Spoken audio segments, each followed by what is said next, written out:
มังคโลตำบลสลวงอำเภอแม่ริมจังหวัดเชียงใหม่ขอเชิญทุกท่านร่วมเป็นเจ้าภาพถวายผ้าตาหารวันละ 15,000 บาทข้าวต้มเช้าวันละ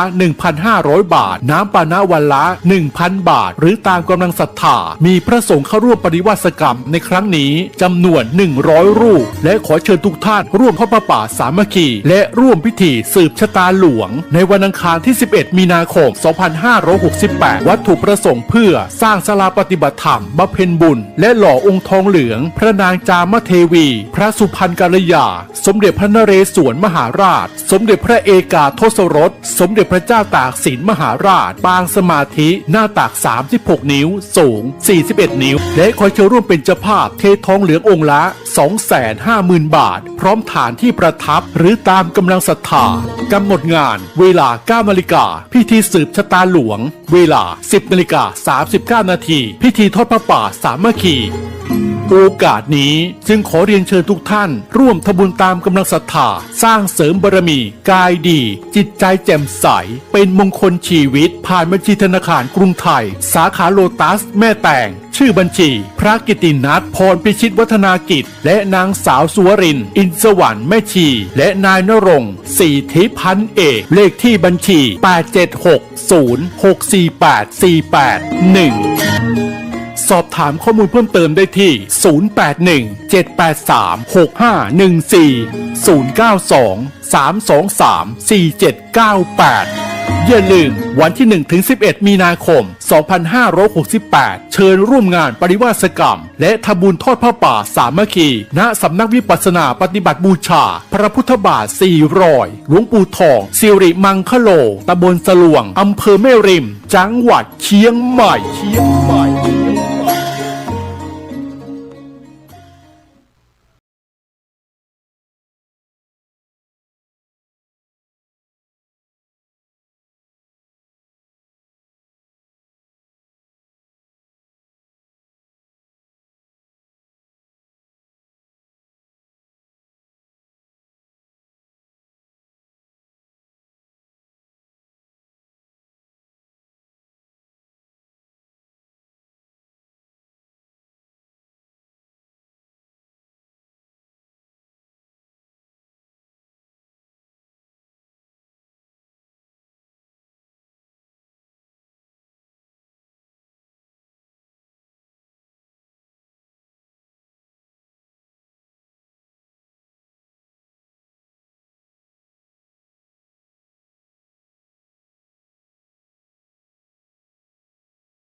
ประชาชนชาวเชียงใหม่ที่เคารพทุกท่านบัดเดี๋ยวนี้จังหวัดเชียงใหม่กำลังเผชิญกับปัญหาหมอกควันและฝุ่นละออง PM 2.5 ที่ส่งผลกระทบต่อสุขภาพของประชาชนอย่างรุนแรงสาเหตุหลักมาจากการเผาในที่โล่งด้วยเหตุนี้จึงขอความร่วมมือจากพี่น้องประชาชนทุกท่านงดการเผาในที่ขึ้นพัฒนาคุณภาพชีวิต FM 92.25 เมกะเฮิรตซ์บริหารและจัดการโดยวัดป่าแดงมหาวิหารส่งกระจายเสียงจากเลขที่ 71 หมู่ที่ 14 บ้านใหม่หลังมอตำบลสุเทพอำเภอเมืองจังหวัดเชียงใหม่รหัสไปรษณีย์50200หมายเลขโทรศัพท์0818818690 052000636-7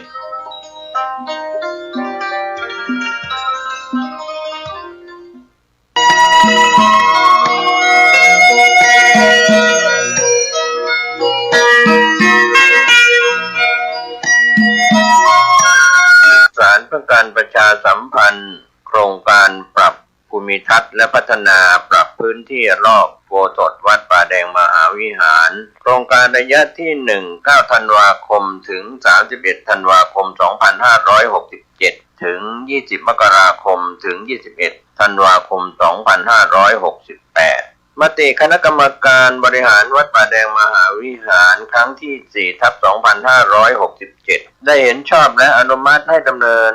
โครงการใช้เงินบริจาคและเงินสะสมของวัดเพื่อพัฒนาปรับพื้นที่ของวัดป่าแดงมหาวิหารจึงขอเชิญชวนผู้มีจิตศรัทธาร่วมพัฒนา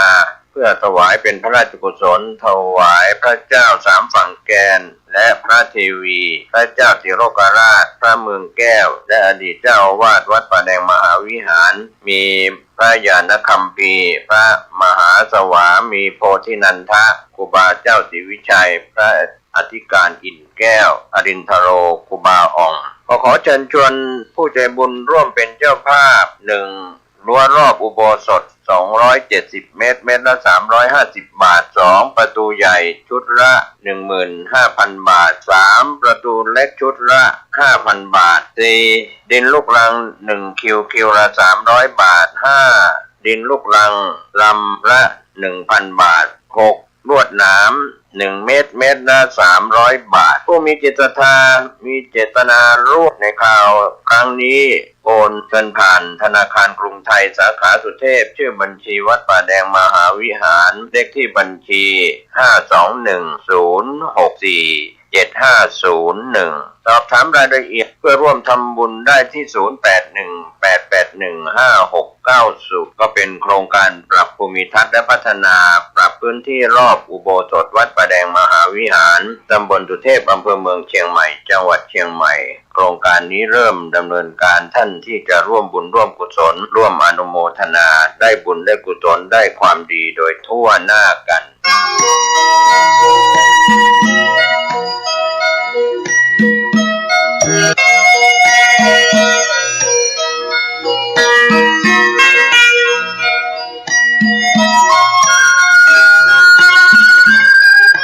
ข่าวสารเพื่อการประชาสัมพันธ์ขอเชิญชวนผู้ใจบุญใจกุศลร่วมเป็นเจ้าภาพจัดทำคู่มือสืบสารพิธีกรรมของเยาวชนล้านนาเล่มละ50 บาทหรือร่วมทำบุญตามเจตนาศรัทธาจำนวน 5,000 ถึง 10,000 เล่มท่านที่สนใจจะเป็นเจ้าภาพจะทำคู่มือสืบสารพิธีกรรมของเยาวชนล้านนาโอนผ่านบัญชีธนาคารกรุงไทยเลขที่บัญชี511171438ชื่อบัญชีพระครูภาวนาโสภิตติดต่อสอบถามและร่วมทำบุญได้ที่พระครูภาวนาโสภิตผส.ดร.เจ้าวาดวัดบ้านเหล่าพระเจ้าตาเขียว102 หมู่ 2 ตำบลบ้านเรือนอำเภอป่าซางจังหวัดลำพูน51120หมายเลขมือถือ0969525159ได้ทุกวันทุกกายทุกใจวันนี้และวันหน้าโดยทั่วหน้ากัน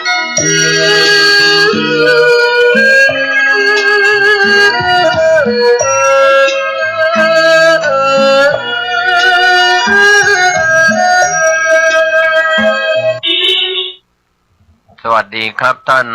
ผู้ฟังที่เคารพการนำเสนอพุทธกิจ45 พรรษาที่45เป็นพรรษาสุดท้ายผมเกษตรเพชรสำริดวิทยากรก็นำเล่าสู่ท่านผู้ฟังมาตามลำดับนะครับพรรษาที่45หลังจากพระพุทธองค์ดับขันธปรินิพพานก็มีการถามพระอนุรุทธะว่าวาสิทธะทั้งหลายพวกท่านมีความประสงค์จะเชิญพระสรีระของพระผู้มีพระภาคเจ้าไปถวายพระเพลิงทางทิศทักษิณแห่งพระนครแต่เทวดามีความประสงค์จะเชิญไปทางทิศอุดรนะครับก็เป็นส่วนที่นำเล่าให้ท่านได้รับรู้รับทราบกันในมหา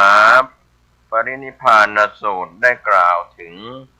อาชีวก เอาไม้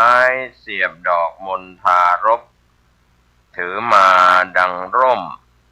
เมื่อพระมหากัสสปะเถระเห็นแล้วก็คิดว่าดอกมณฑารพนั้น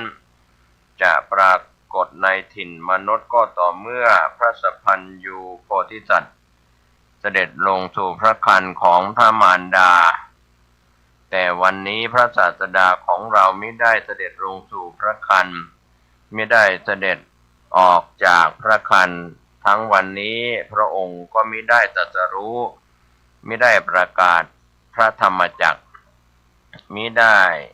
แสดงยมกปาฏิหาริย์มิได้เสด็จลงจากเทวโลกมิได้ทรงปรงอายุสังขารแต่พระศาสดาของเราทรงพระชราคงอาจจะเสด็จปรินิพพานเป็นแน่พวกภิกษุที่ยังไม่สิ้นราคะทราบความแล้วเสียใจรำพันอยู่ส่วนภิกษุผู้ปราศจากราคะแล้วมีสติสัมปชัญญะพิจารณาอยู่ว่าสังขารทั้งหลายไม่เที่ยงหนอบรรพชิตผู้บวชเมื่อแก่ชื่อสุภัททะนั่งอยู่ในบริษัทนั้นได้กล่าวกับพวกภิกษุว่าพวกท่านอย่าเศร้าโศกร่ำไรไปเลยเราพ้นดีแล้วด้วยว่าพระมหาสมณะนั้น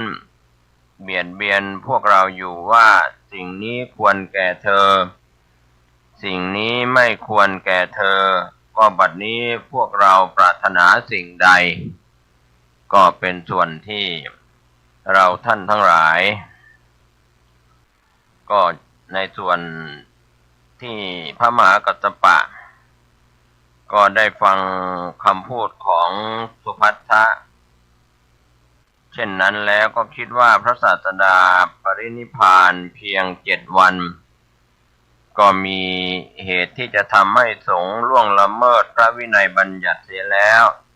จึงดำริจะให้มีการสังคายนาพระธรรมวินัย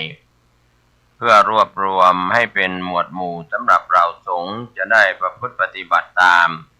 ดังที่พระพุทธองค์ตรัสไว้ว่าดูก่อนอานนท์ธรรมวินัยอันเราแสดงแล้วบัญญัติแล้วแก่เธอทั้งหลายธรรมและวินัยนั้นจะเป็นศาสดาของเธอทั้งหลายเมื่อเราล่วงลับไปแล้วจากนั้นพระมหากัสสปะเตือนภิกษุทั้งหลายว่าพระผู้มีพระภาคเจ้าตรัสสอนไว้ก่อนแล้วไม่ใช่หรือว่าความพลัดพรากจากบุคคลอันเป็นที่รักที่ชอบทั้งหมดต้องมีสิ่งใดเกิดแล้วมีแล้วอันปัจจัยปรุงแต่งแล้วย่อมมีความทำลายเป็นธรรมดาความปรารถนาว่าข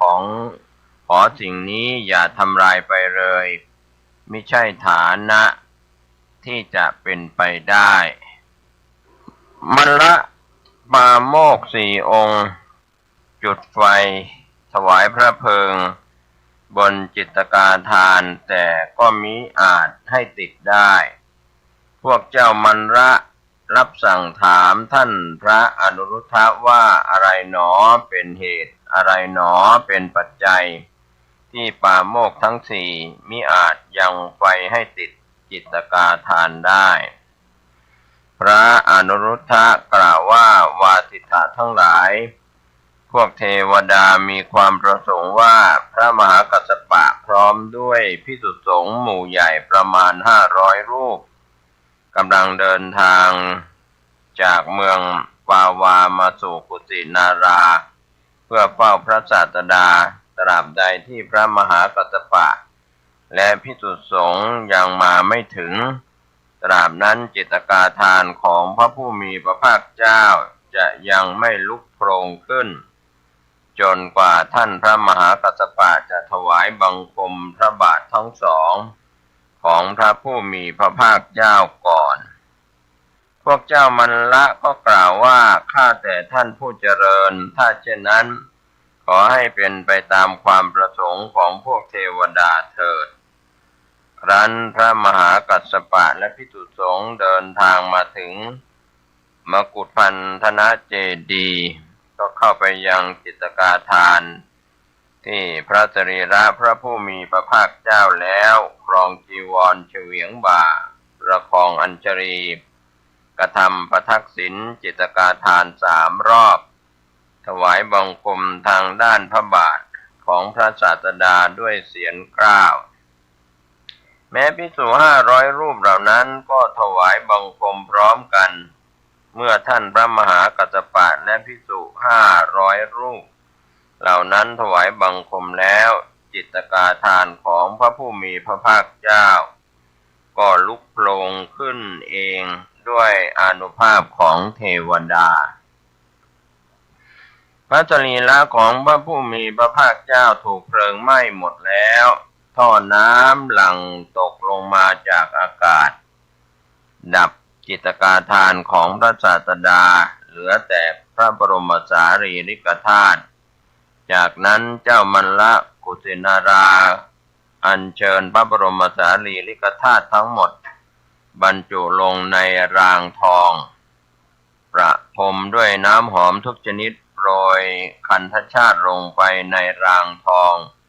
นำรางทองไปประดิษฐานบนหลังช้างที่ประดับแล้วบูชาด้วยมาลัยและของหอม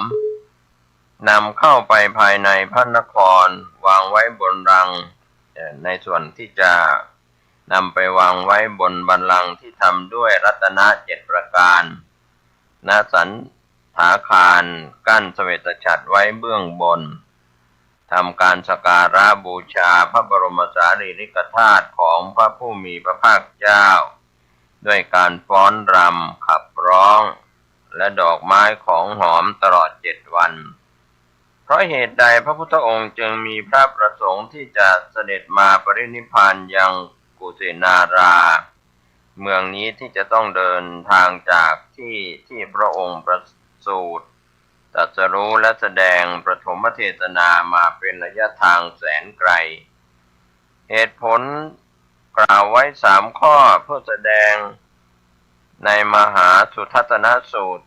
เมื่อชนเป็นอันมากฟังธรรมของพระตถาคตแล้วจะสำคัญว่ากุศลเป็นสิ่งที่ควรกระทำเพื่อทรงโปรดปัจฉิมสาวกสุภัททปริภาชกให้บรรลุมรรคผลนิพพานเพื่อโทนพราหมณ์จะระงับการวิวาทและทำหน้าที่แบ่งพระบรมสารีริกธาตุในสมัยแห่งการเสด็จ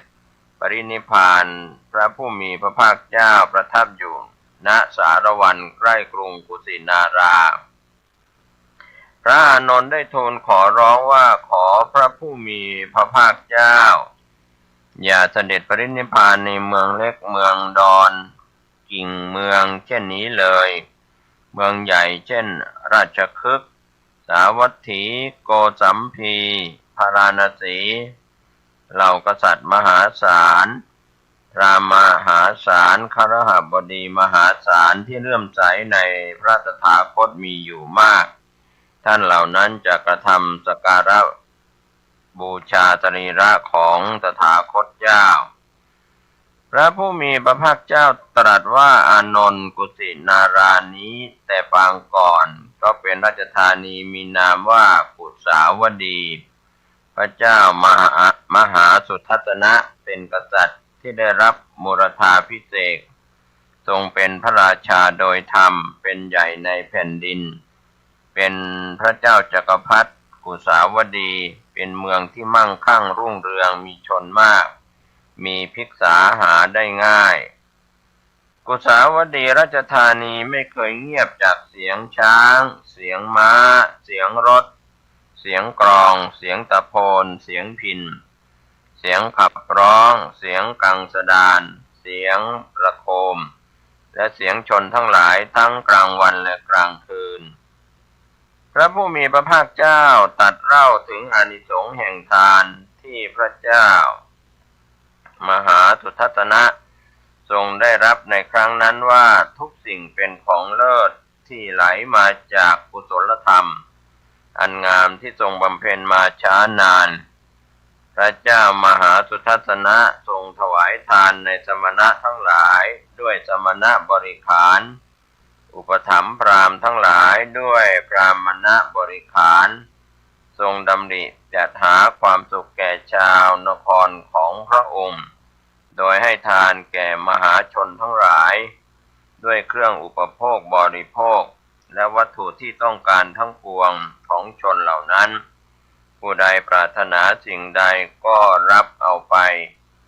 การงานอย่างอื่นของชาวนครทั้งหลายไม่มีชาวชมพูทวีปบริโภคทานของพระราชาเท่านั้นพระเจ้ามหาสุทัศนะทรงปฏิบัติธรรมสมควรแก่ธรรมทรงประพฤติพรหมจรรย์ทรงเจริญพรหมวิหารธรรมสี่หลังจากสวรรคตได้เสด็จเข้าถึงพรหมโลกแล้วพระพุทธองค์ตรัสสอนพระอานนท์ว่าอานนท์เธอจงดูเถิดสังขารเหล่านั้นล่วงไปดับไปแปรไปหมดแล้วอานนท์สังขารทั้งหลายไม่เที่ยงอย่างนี้ไม่ยั่งยืนอย่างนี้ไม่น่ายินดีอย่างนี้อานนท์ข้อนี้ควรจะเบื่อหน่ายในสังขารทั้งปวงเพราะเมื่อเบื่อหน่ายย่อมคลายกำหนัดเพราะคลายกำหนัดจึงหลุดพ้นเมื่อหลุดพ้นแล้วย่อมมีญาณรู้ว่าชาติสิ้นแล้วกิจที่ควรทำได้ทำเสร็จแล้วเมื่อได้พรรณนาความรุ่งเรืองแห่งกุสาวดีให้พระอานนท์ฟังเพื่อเป็นเหตุผลที่พระองค์เสด็จมาปรินิพพานที่กุสินารานี้แล้วพระผู้มีพระภาคเจ้าก็ตรัสว่าอานนท์พระเจ้ามหาสุทัศนะในสมัยนั้นก็คือเราตถาคตในปัจจุบันเราย่อมรู้ที่ทอดทิ้งร่างกายอานนท์เราไม่เห็นสถานที่ใดในโลกนี้ทั้งเทวโลกมารโลกพรหมโลกในหมู่สัตว์ทั้งสมณพราหมณ์พร้อมทั้งเทวดาและมนุษย์ที่ตถาคตจะทอดทิ้งร่างกายเป็นครั้งสุดท้ายนอกจากสถานที่นี้กุสินาราจึงเป็นสถานที่สิ้นสุดการเดินทางสิ้นสุดพระโอวาทสิ้นสุดพระพุทธกิจสิ้นสุดพระชนชีพสิ้นสุดภพชาติของพระอรหันตสัมมาสัมพุทธเจ้าของเราพระองค์นี้ในครั้งนั้นนะครับท่านผู้ฟังการแบ่งผู้ครองแคว้นต่างๆทราบข่าวว่าพระผู้มีพระภาคเจ้าเสด็จปรินิพพานแล้วที่กรุงกุสินาราจึงส่งทูตไปเจรจาขอส่วนแบ่งพระบรมสารีริกธาตุจากพวกเจ้ามัลละเมืองกุสินาราเพื่อนำไปสักการะบูชายังแว่นแคว้นของตนแต่เราเจ้ามัลละกุสินาราปฏิเสธพวกเจ้าและก็พราหมณ์เหล่านั้นรวมแล้ว7 นคร 7 เมืองต่างพากันยื่นคำขาดว่าจะให้พระบรมสารีริกธาตุหรือจะรบแล้วก็ตั้งทัพล้อมเมืองกุสินาราไว้พวกเจ้ามัลละกุสินาราก็ตรัสว่าธรรมดาว่าพระรัตนะที่เสมอด้วยพุทธรัตนะไม่มีในโลกพร้อมทั้งเทวโลกก็รัตนะนั้นเกิดขึ้นในเขตคามของพวกเราจะไม่ยอมให้ส่วนแบ่งแห่งพระบรมสารีริกธาตุนั้นแก่ผู้ใดโทนพราหมณ์สดับเรื่องการวิวาทของกษัตริย์เหล่านั้นแล้วก็ดำริว่าพวกเจ้าเหล่านี้ก่อวิวาทกันในสถานที่พระผู้มีพระภาคเจ้าปรินิพพานเป็นการไม่สมควรจำเราจะระงับการวิวาทนั้นเสียโทนพราหมณ์จึงขึ้นไปยืนอยู่บนที่สูงกล่าวความว่าดูก่อนท่านผู้เจริญทั้งหลายขอพวกท่านจงฟังคำของข้าพเจ้าพระศาสดาของเราทั้งหลายเป็นผู้กล่าวสรรเสริญขันติความอดทนการที่พวกท่านจะประหัตประหารกันด้วยเหตุแห่งพระบรมสารีริกธาตุของพระพุทธเจ้าซึ่งเป็นสิ่งอันควรแก่การสักการะอย่างสูงสุดเช่นนี้ไม่ดีเลยพวกท่านทั้งหมดจงเกื้อกูลซึ่งกันและกันเถิด คำกล่าวครั้งแรกของโทนพราหมณ์ไม่มีผู้ใดสนใจเพราะต่างก็กำลังถกเถียงกันว่าจะทำประการใดอาศัยที่โทนพราหมณ์เป็นอาจารย์ของเหล่ากษัตริย์และพราหมณ์ในภาคพื้นชมพูทวีปไม่มีผู้ใดจะไม่รู้จักตนจึงประกาศด้วยเสียงอันดังมากขึ้นอีกว่าพวกท่านจำเสียงอาจารย์ของท่านได้หรือไม่หากจำได้ขอให้ทุกท่านจงพากันเงียบเสียงแล้วฟังวาจาที่ข้าพเจ้าจะกล่าวให้จงดีเรากษัตริย์ทั้งปวงครั้นได้ยินเสียงก็จำได้ว่านี้เป็นเสียงของโทนพราหมณ์ผู้เป็นอาจารย์ของพวกตนต่างพากันสงบเสียงลงทันทีโทนพราหมณ์กล่าวซ้ำความเดิมเป็นครั้งที่สองแล้วประกาศว่าขอเราทั้งหลายทั้งปวงจงยินยอมพร้อมใจยินดีแบ่งพระบรมสารีริกธาตุของพระสัมมาสัมพุทธเจ้าออกเป็น8ส่วนแล้วนำส่วนของตนกลับไปบรรจุไว้ในสถูปยังแว่นแคว้นของท่านเถิดเพื่อพระบรมสารีริกธาตุจะได้กระจายไปในทิศทั้งหลายเราชนผู้เลื่อมใสในพระพุทธเจ้ายังมีอยู่มากบรรดากษัตริย์เหล่านั้นก็กล่าวว่าข้าแต่พราหมณ์พวกข้าพเจ้าทั้งหลายยินยอมตามคำแนะนำของท่านถ้าเช่นนั้นขอท่านนั่นแหละจงแบ่งพระบรมสารีริกธาตุของพระพุทธองค์ออกเป็น8ส่วนเท่ากันให้เรียบร้อยเถิดโทนพราหมณ์รับคำของกษัตริย์เหล่านั้นแล้วก็จัดการแบ่งพระบรมสารีริกธาตุของพระพุทธองค์ออกเป็น8ส่วนเท่ากันกษัตริย์มคธนำไปบรรจุสถูปและฉลองในเมืองราชคฤห์กษัตริย์ฤชวีนำไปบรรจุสถูปและฉลองในเมือง เวสาลี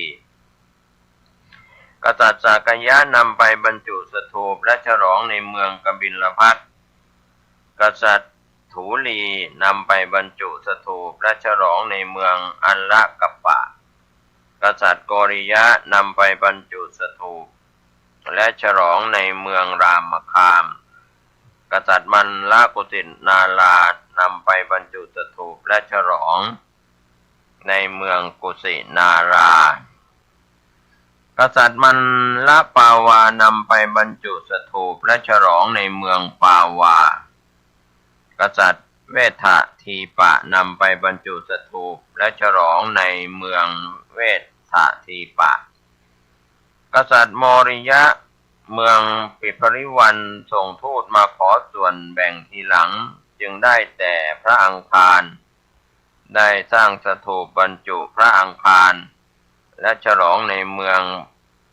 ปิภริวันส่วนโทนพราหมณ์ขอทนานที่ตวงพระบรมสารีริกธาตุกับบรรดากษัตริย์เหล่านั้นนำไปสร้างสถูปเพื่อบรรจุและฉลองยังเมืองของตนเช่นเดียวกันเมื่อพวกกษัตริย์เหล่านั้นยินยอมโทนพราหมณ์จึงสั่งให้เปิดรางทองพวกเจ้าทั้งหลายมายืนรอบรางทองนั้นต่างเห็นพระบรมสารีริกธาตุทั้งหมดนั้นมีวรรณะดั่งทองคำพากันรำพันว่าข้าแต่พระผู้มีพระภาคเจ้าผู้สัพพัญญูแต่ก่อนข้าพระองค์ทั้งหลายได้เห็นพระสรีระของพระองค์มีพระชวีดั่งทองคำมาบัดนี้เหลือแต่เพียงพระบรมธาตุอันมีวรรณะดั่งทองคำเท่านั้นพระบรมสารีริกธาตุทั้งหมดรวมได้16ทนานกษัตริย์และพระองค์ได้ส่วนแบ่งองค์ละ2ทนานก็ในส่วนหลักฐานที่กล่าวถึงว่าสัพพาปิธาตุโยปากติกะนาริยาโสรัสนาริโยอเหสุงพระบรมธาตุทั้งหมดรวม16นาพีแล่งโดยแล่ง ขณะที่กำลังแบ่งพระบรมธาตุนั้นโทนพราหมณ์รู้ว่าพวกกษัตริย์เหล่านั้นเผลอจึงฉวยเอาพระเขี้ยวแก้วเบื้องขวาเก็บไว้ในระหว่างผ้าโพกท้าวจักสกะจอมเทพพระอินทร์สำรวจดูว่าใครหนอฉวยเอาพระเขี้ยวแก้วเบื้องขวาของพระผู้มีพระภาคเจ้าทรงเห็นว่าโทนพราหมณ์เป็นผู้ฉวยเอาไปดำริว่าแม้พราหมณ์ก็ไม่อาจทำสักการะอันควรแก่พระบรมธาตุนี้ได้จึงทรงถือเอาพระเขี้ยวแก้วที่พราหมณ์ซ่อนออกจากระหว่างผ้าโพกบรรจุไว้ในพระอบทองคำนำไปยังเทวโลกประดิษฐานไว้ณพระจุฬามณีเจดีย์ครั้นแบ่งพระบรมธาตุแล้วโทนพราหมณ์ไม่เห็นพระเขี้ยวแก้วที่ตนซ่อนไว้ในระหว่างผ้าโพกแต่เพราะตนฉวยเอามาด้วยกิริยาอันมิชอบจึงไม่อาจแม้แต่จะถามว่าใครฉกเอาพระเขี้ยวแก้วของเราไปพราหมณ์จึงคิดว่าเราจะขอทนานทองคำที่ตวงพระบรมธาตุนั้นแทนพระเขี้ยวแก้วที่หายไปจึงทูลกษัตริย์เหล่านั้นว่าท่านผู้เจริญทั้งหลายโปรดประทานทนานลูกนี้แก่ข้าพเจ้าเถิดเมื่อได้แล้วก็จะนำไปสร้างสถูปบรรจุและทำการฉลองเช่นเดียวกับกษัตริย์ทั้งหลายพระเจ้าอาชาติศัตรูได้อัญเชิญพระบรมสารีริกธาตุจากกรุงกุสินารากลับมายังกรุงราชคฤห์ด้วยการบูชาอันยิ่งใหญ่เช่นเดียวกับเราเจ้ามัลลกษัตริย์ที่ทำการบูชาระหว่างมกุฏพันธนเจดีย์มายังสันถาคารตรัสให้เราราชบริพารล้อมรางทองคำที่บรรจุพระบรมธาตุด้วยกรงอันแข็งแรงในระหว่างทางพบเห็นดอกไม้มีสีดั่งทองคำในที่ใดก็เก็บดอกไม้เหล่านั้นบูชาในวันที่7พระบรมธาตุมาถึงพระนครราชคฤห์มีมหาชนมาชุมนุมรอรับกันมากมายตลอดทางพระเจ้าอาชาติศัตรูรับสั่งให้สร้างพระสถูปบรรจุพระบรมสารีริกธาตุแล้วทรงจัดงานมหกรรมแม้กษัตริย์เหล่าอื่นก็อัญเชิญพระบรมสารีริกธาตุไปยังเมืองของตนแล้วก็สร้างพระสถูปบรรจุไว้เพื่อสักการะบูชาแล้วก็จัดงานมหกรรมเช่นเดียวกันหลังจากถวายพระเพลิงพระพุทธสรีระแล้วในวันประชุมกษัตริย์แคว้นต่างๆที่ทำการแบ่งพระบรมสารีริกธาตุ